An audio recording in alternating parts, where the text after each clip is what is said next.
어제 우리 본문 말씀 통해서 5번째 나팔이 부러졌을 때에 무저갱이 열리는 것을 보았습니다. 그래서 그 무저갱으로부터 끝없는 어둠의 세력, 귀신들로부터 사람들이 5개월 동안 영적인 고통을 당하는 것을 보았습니다.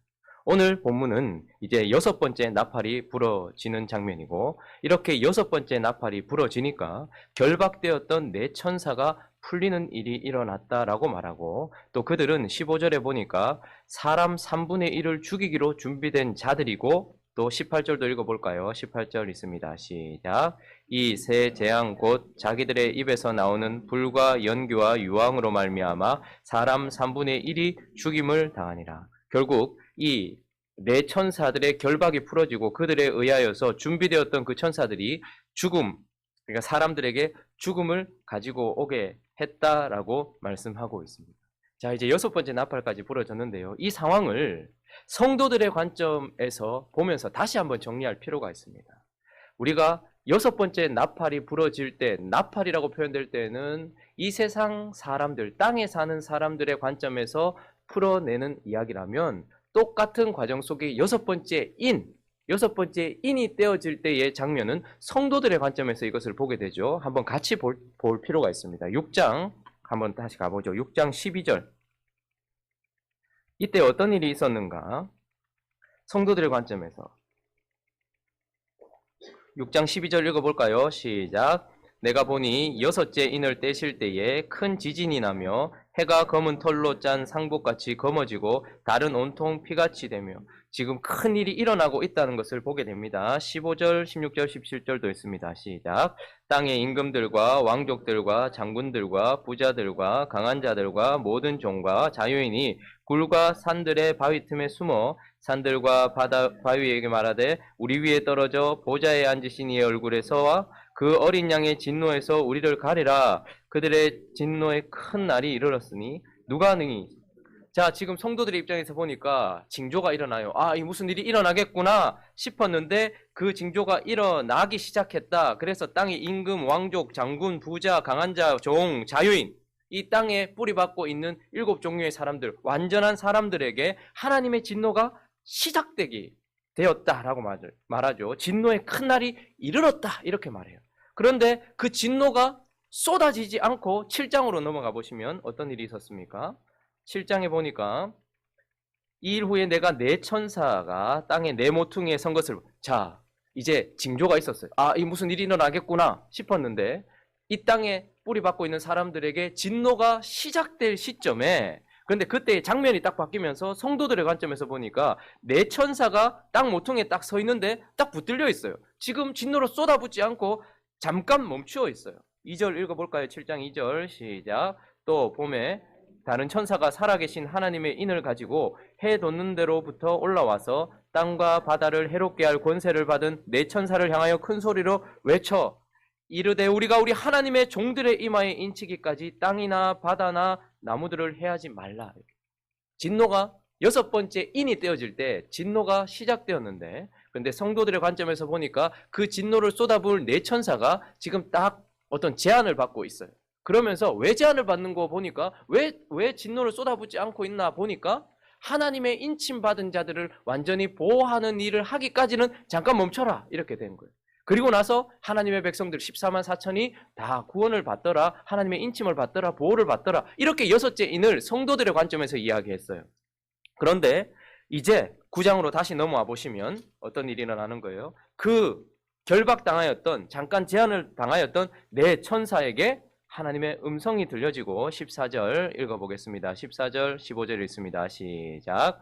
나팔 가진 6번째 천사에게 말하기를 큰 강 유브라데에 결박한 네 천사를 놓아주라 하매 네 천사가 놓였으니 그들은 그 년, 월, 일, 시에 이르러 사람 3분의 1을 죽이기로 준비된 자들이라. 자, 이어지시죠?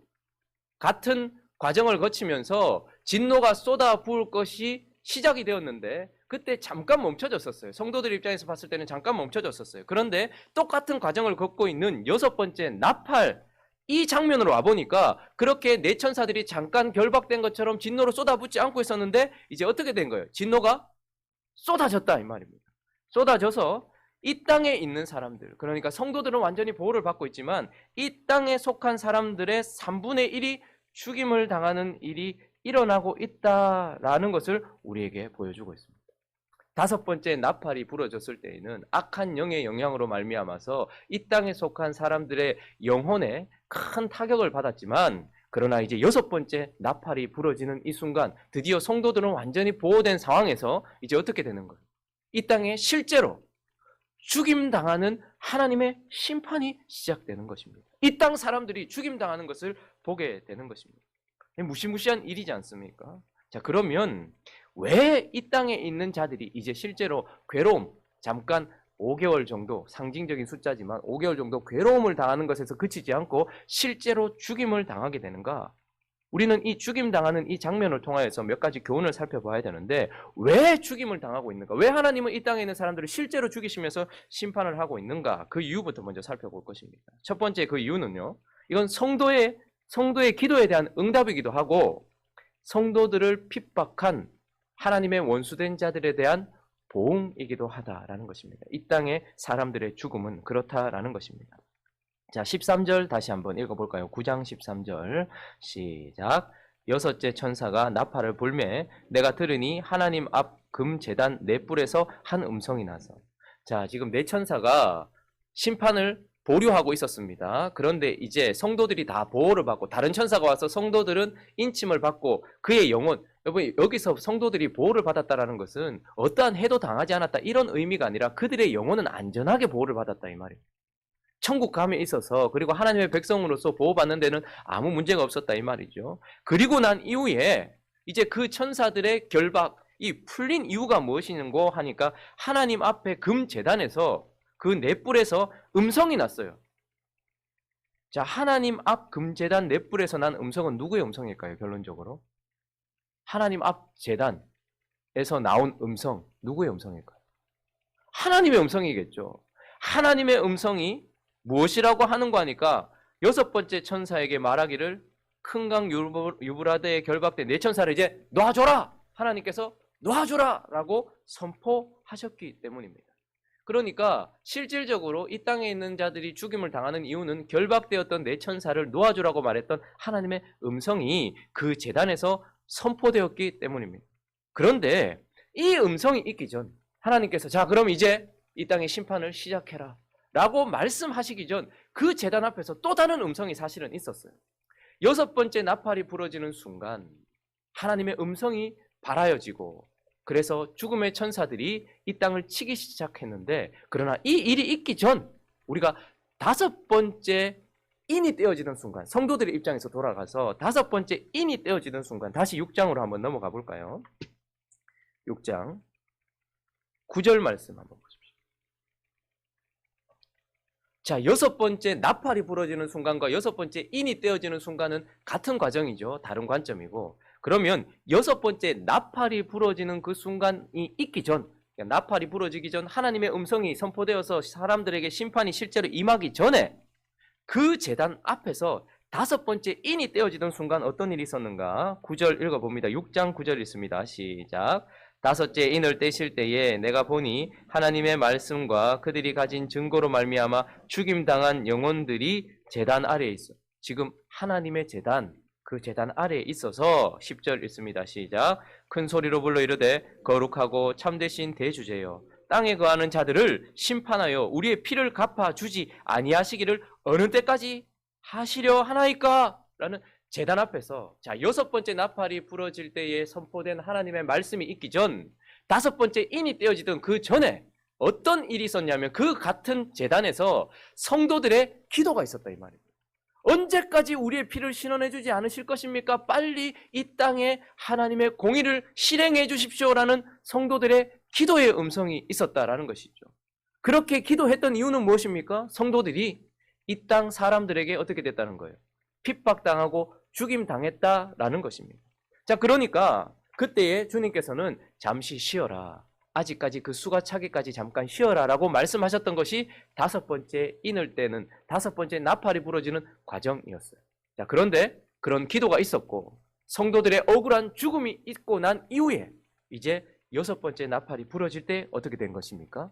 하나님께서 그 제단에서부터 말씀을 선포하세요. 결박되었던 천사들을 놔줘라. 그때부터 이 땅에 죽음의 심판이 시작되게 되었다라는 것입니다. 그러니 이 땅에 사람들이 3분의 1가량 죽임을 당하는 이 어마무시한 죽음의 심판은 성도들의 기도의 응답이기도 하고 성도들을 핍박하고 죽였던 세상에 대한 하나님의 보응이기도 하다라는 것입니다.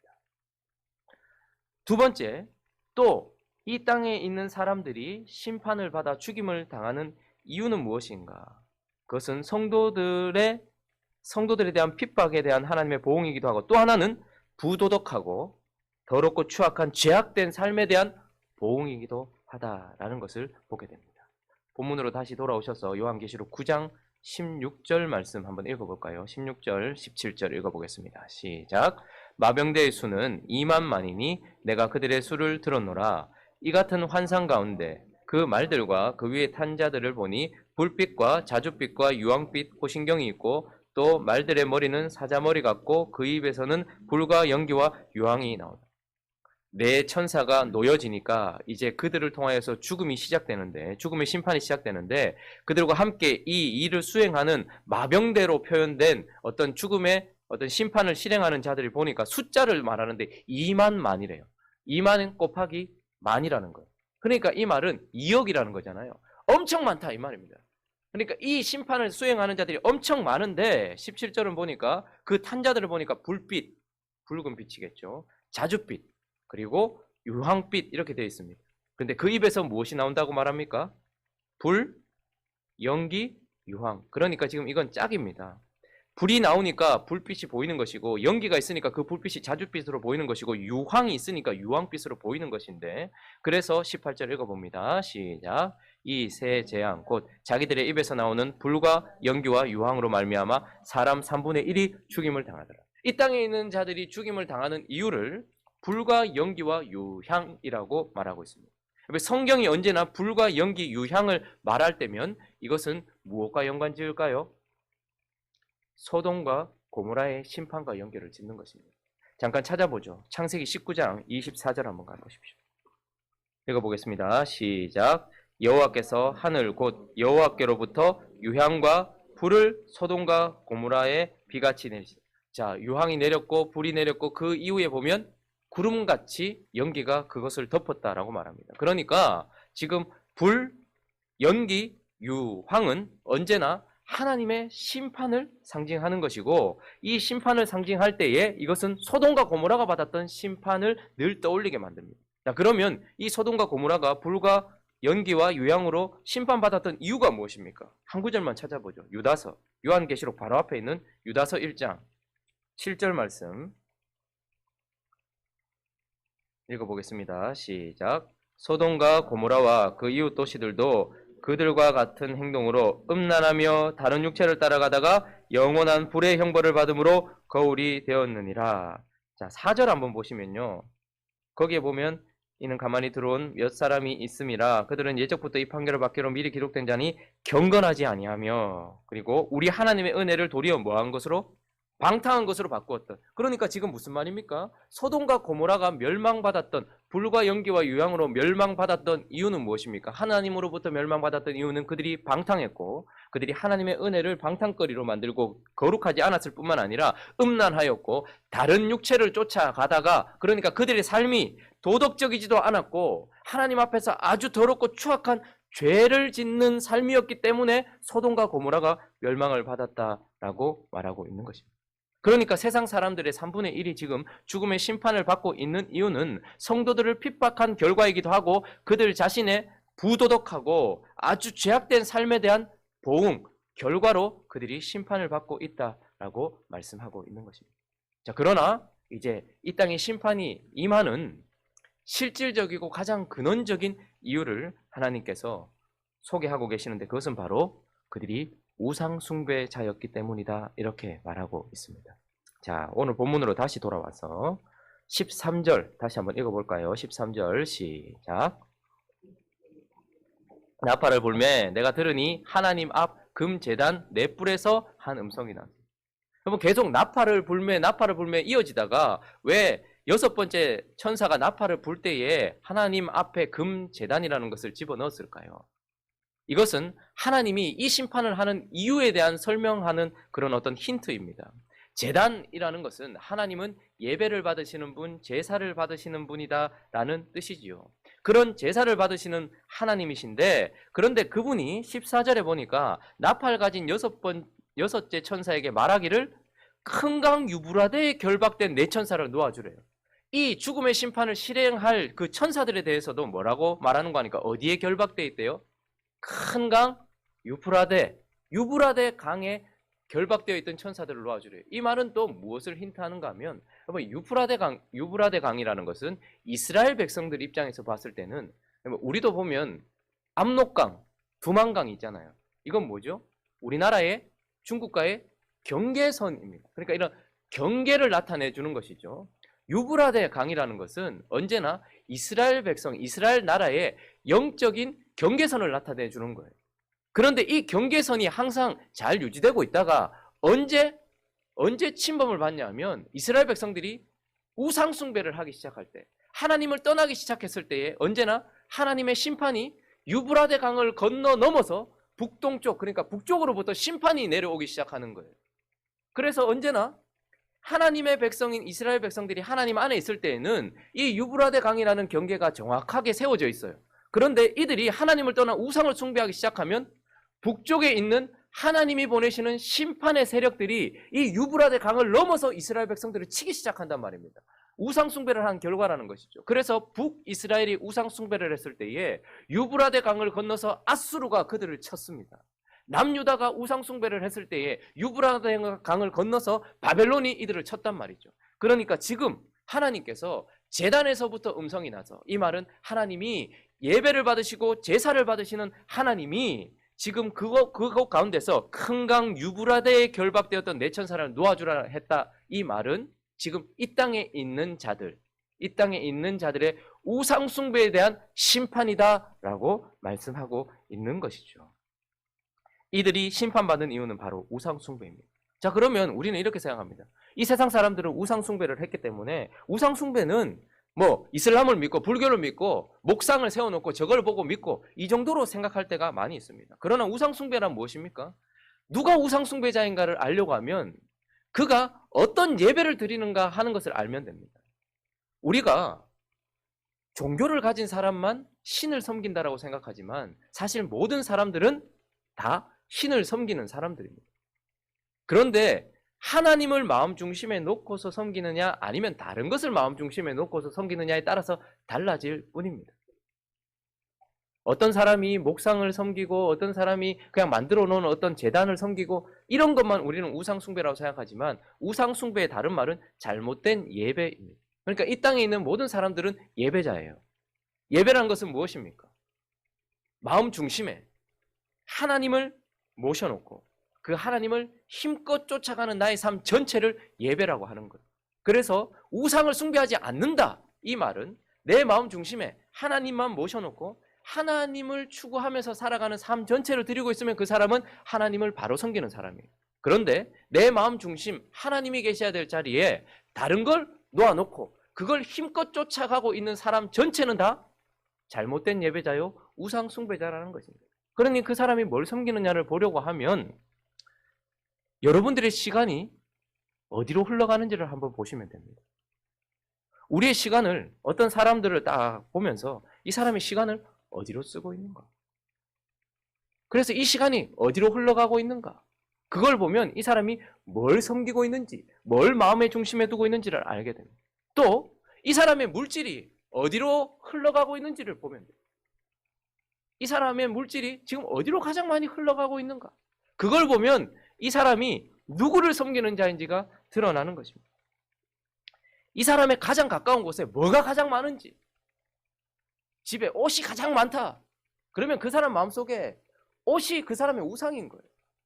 그 사람 주변에 게임기가 많다. 아니면 뭐 음란한 동영상이 많다. 그러면 그 사람은 쾌락을 섬기는 자인 것입니다. 내 가장 가까운 곳에 무엇이 가장 많은가? 내 시간이 어디로 흘러가고 있는가? 내 물질이 어디로 흘러가고 있는가? 그리고 여러분들의 인터넷 검색창 혹은 핸드폰 검색창에 무엇을 가장 많이 검색하는지 이런 것들도 한번 확인해 보시면 여러분들의 마음이 어디에 고정되어 있는지 알게 될 것입니다. 그러면 그 사람은 거기에 나온 답을 섬기는 사람인 것입니다. 이 세상 사람들이 심판을 받는 이유는 하나님이 계셔야 될 마음 중심에 그 어떤 것을 놓고서 그걸 힘껏 쫓아갔던 그들의 우상 숭배 때문에 지금 심판을 받는다라고 말하는 것입니다. 자, 그러니까 이제 6번째 나팔이 불어진 순간부터 이 땅에 하나님의 심판이 임하고 있습니다. 실제로 이 세상 사람들이 죽임을 당하고 있어요. 그 이유를 뭐라고 말했습니까? 첫 번째는 성도들을 핍박한 이 세상에 대한 하나님의 보응이기도 하고 그런 성도들의 기도에 응답이기도 한 것입니다. 그리고 또 하나는 그들의 부도덕한 죄악된 삶의 보응이기도 한 것입니다. 그리고 결과적으로는 하나님을 섬기지 않고 떠났던 우상 숭배의 결과로 이 세상에 심판이 임하고 있다라고 말씀하고 있습니다. 말씀을 정리하겠습니다. 그럼 우리는 관점을 바꿔야 될 필요가 있습니다. 6번째 나팔이 부른 것 같습니까? 불지 않은 것 같습니까? 성도들의 입장에서 봤을 때는 잘 모르겠는데 싶은데 같은 관점으로 지금 이 세상 사람들이 당하는 관점으로 보면 6번째 나팔이 분 것 같습니까? 불지 않은 것 같습니까? 분 것 같지 않습니까? 이 세상 사람들이 수많이 죽어가고 있습니다. 전쟁으로 죽어가고 있고 여러분 이 3분의 1이라는 것은 인구 전체의 한순간에 3분의 1 이런 뜻이 아니라 경고성으로서 완전히 죽이지는 않는다. 완전히 다 죽이지는 않는다라는 뜻이고 지금까지 수많은 사람들이 죽어왔어요. 그런데 우리는 그런 사람들의 죽음을 보면서 무고한 생명이 희생되었다라는 생각을 많이 해요. 비행기 사고로 그 비행기에 타고 있었던 200 몇십 명이 죽어가면 아이고 불쌍한 사람들이 죽어갔다. 전쟁이 터져서 한 나라에 아이들부터 시작하여 노년에 이르기까지 누군가가 죽어가면 아유 무고한 생명이 누구 때문에 죽었다 이렇게 생각합니다. 여러분 거기에는 무고한 생명이란 없습니다. 하나님이 전쟁을 통하여 사람들을 죽이시고 전염병을 통하여 사람들을 죽이시고 사고를 통하여 사람들을 죽이시고 쓰나미를 통하여 몇천 명이 죽어가고 지진을 통하여서 사람들이 매몰되는 이 모든 일들은 우리가 봤을 때는 무고한 생명이 죽는다. 무고한 생명이 죽는다라는 관점은 하나님 편에서 선 관점이 아닙니다. 이 세상에 일어나고 있는 모든 재난들을 통한 모든 심판들과 사람들의 죽음은 하나님이 이 땅에 대한 보응이라는 말입니다.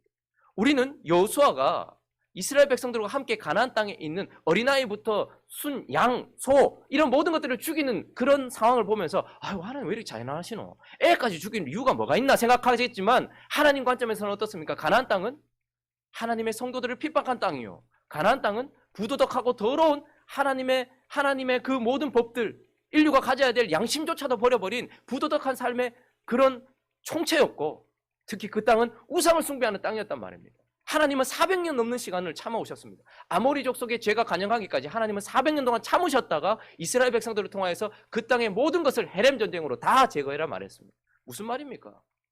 하나님이 이 땅을 심판하시는 이유 무고한 생명 참새 한 마리도 그냥 떨어지는 법이 없는데 몇백 명, 몇십 명이 죽어가는 이유가 아무 이유 없이 그냥 우연한 재난에 아니요. 하나님이 정확하게 이 땅을 심판하고 계시는 것입니다. 3분의 1의 심판을 통하여서 이 땅이 더럽다라는 것을 그리고 성도들을 건드리지 말라는 것을 여러분 우리는 이렇게 생각합니다. 수많은 그리스도인들이 순교를 당했다 이렇게 생각합니다. 여러분 그리스도인들이 순교당한 숫자가 많을까요? 그리스도인을 건드린 세상 사람들이 하나님에 의하여 죽은 사람들이 많을까요? 이 세상 사람들이 하나님의 보응에 의해 죽은 사람들이 훨씬 많습니다. 하나님은 이 땅을 보응하고 계시는 것입니다. 삼손이 그 벽을 밀고서 그곳을 무너뜨렸을 때 하나님의 백성 한 사람이 죽었지만 그곳에 블레셋 사람들은 수없이 죽었어요. 하나님의 백성을 건드리면 하나님이 어떻게 하시는 거예요? 이 세상 사람들을 치시는 거예요. 그러니 지금도 전쟁의 위협이나 공포나 쓰나미나 지진이나 이 모든 것들을 우리가 두려워할 필요는 없는 거예요. 우리는 그 가운데서 지금 완벽하게 보호를 받고 있습니다. 지진이 우리에게 오지 않을 것이란 말이 아니라 그 일이 일어나도 우리는 보호받는단 말입니다. 그런데 그 일을 통해서 하나님 무슨 말씀하시는 거예요? 성도들을 건드리지 말라는 거예요. 성도들을 건드린 너희에 대한 보응이다라는 거예요. 그리고 더럽고 추악한 삶을 산 너희의 보응이다라고 말씀하시는 거예요. 하나님을 떠나 너희 우상을 섬기는 너희들의 보응이다라고 하나님께서 지금 땅을 흔들고 계시는 거죠. 전염병으로 죽어갔던 사람, 전쟁으로 수없이 많은 사람이 죽어갔고 지진과 천재지변으로 죽어갔던 사람을 지금까지 합하면 3분의 1 되지 않을까요? 주님은 지금 벌써 이 일을 시작하고 계시는 것입니다.